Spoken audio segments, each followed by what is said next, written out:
Hello hello साथीहरू हजुरहरू धेरैजनाले message गरेर भिडियोलाई कमेन्ट गरेर सोधिराख्नुहुन्छ हजुरले धुलोमा के कुरा मिक्स गर्नुहुन्छ अनि के कुरा मिक्स गर्दाखेरि बास्ना आउँछ भनेर धेरैजना साथीहरूले सोधिराख्नुहुन्छ है।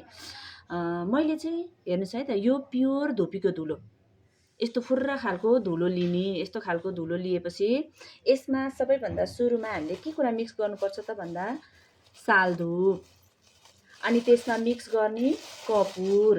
हेर्नुहोस् है त, यो सालधुपमा चाहिँ मैले तितेपाती र पारिजातको फुललाई मिक्स गरेको छु।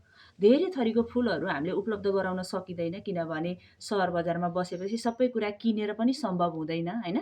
घर गाउँमा हो भनेदेखि सबै कुरा यसो उहाँको बारीबाट ल्याउँ, उहाँको बगैँचाबाट टिपेर ल्याउँ भन्न पनि मिल्छ। यहाँ चाहिँ अलि मिल्दैन नि त हैन। अनि विशेष ध्यान दिनुपर्ने कुरा चाहिँ सालधुप। सालधुपमा चाहिँ मैले तितेपातीलाई यसरी मिक्स गरेर मिक्सरमा पिसेको छु। अनि त्यस पछाडि हजुरहरूले अर्को कुरा के हाल्ने त भन्दाखेरि अष्टगन्ध। बजारमा गएर हजुरहरूले सोध्नुहोस्, 8वटा जडीबुटीबाट तयार पारेको अष्टगन्ध।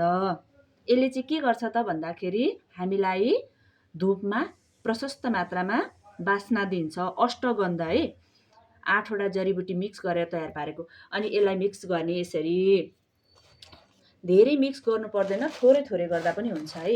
अनि त्यस पछाडि कपुर।